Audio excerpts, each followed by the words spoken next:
with these last vehicles in that compound on the Iraq-Kuwait border and stipulating that there are 50,000 American troops remaining in the country in harm's way, but with this symbolic end of that part of the conflict official as of tonight, is there a way to yet assess the meaning of the last, not just 7.5 years nearly of conflict, but of the perhaps 8.5 years, including the build-up to this and all of the lies and all of the grim news and all of the misplaced prioritizations and all of the missed opportunities in Afghanistan and all of these dominoes cascading, not merely falling, but cascading one after the other in terms of American position in the world? Is there a way yet to assess what this has all cost us more psychologically than physically or statistically?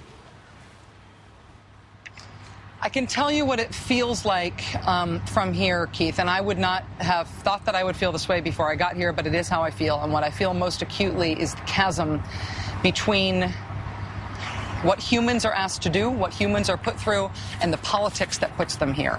Wars start for all sorts of reasons. Some deserved, some truthful, and some not deserved and not truthful. But wars end like this. At least American wars like this in our time end like this now, and they end actually with a political settlement. The troops that are being left here, the 50,000 troops that will be part of Operation New Dawn, these are troops who don't want to be forgotten. They don't want this mission to go unnoticed. They don't want us to think that they're not here. Obviously, every officer who I've spoken with in any context here is armed. The green zone has been rocketed since I've been here. Everybody is still in harm's way.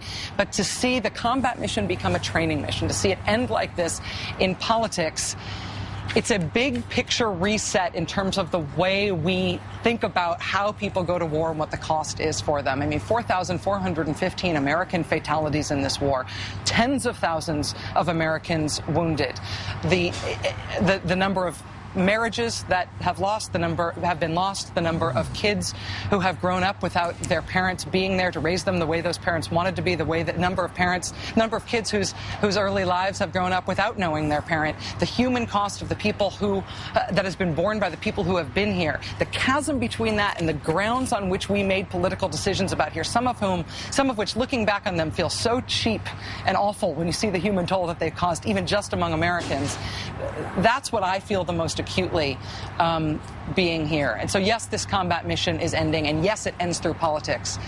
But the politics that start wars like this, the inhumanity of those politics is, honestly, frankly, it's infuriating.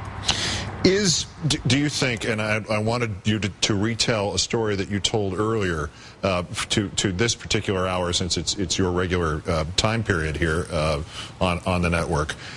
Two things conflate in my mind. One is a reminder from the administration tonight that just went past the Reuters wire.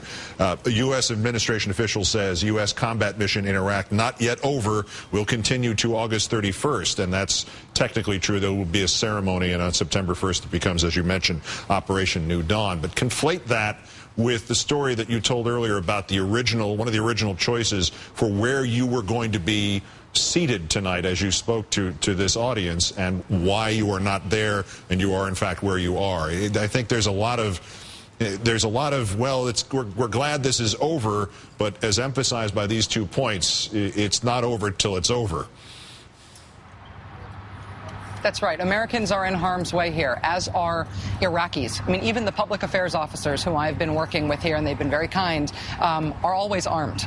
And right now I'm broadcasting from inside the IZ, the international zone, what most Americans think of as the green zone. There's still signs outside where I am right now that say, "Welcome to the green zone." One of the locations inside the IZ that we had asked permission to broadcast from for this broadcast tonight was the famous Iraqi parade grounds with the crossed swords, the big dramatic crossed swords, modeled, I believe, after Saddam's hands. Exactly. The king of vanity. And that site, just a couple hours before our broadcast started tonight, was rocketed. Had 2 rockets hit there. And so, alarms went off here. Everybody was advised either to hit the deck or ideally to get into a duck and cover shelter. We've been very sternly warned tonight that if those alarms about incoming fire happen while we're on the air tonight, I don't get time to explain to you what's going on. You'll hear the alarm and I will run to a duck and cover shelter or hit the ground. It's a dangerous place, and it is dangerous for Iraqis. It is dangerous for the Americans who are here. There will be 50,000 Americans here on an assistance and training mission that will continue until all 50,000 are due to be out at the end of next year. And just because they are not on a combat mission doesn't mean they're not in danger. But I do think it's worth parsing what the State Department and the Defense Department are trying to say tonight. They're saying, oh, the handover theoretically and formally happens at the end of this month. The last combat brigade has left. There are about 56,000 troops left in Iraq. There will be 50,000 by the end of this month, but there will no longer be a combat mission, and that is not only of psychological importance. It makes a difference in terms of what people are expected to do here as their jobs.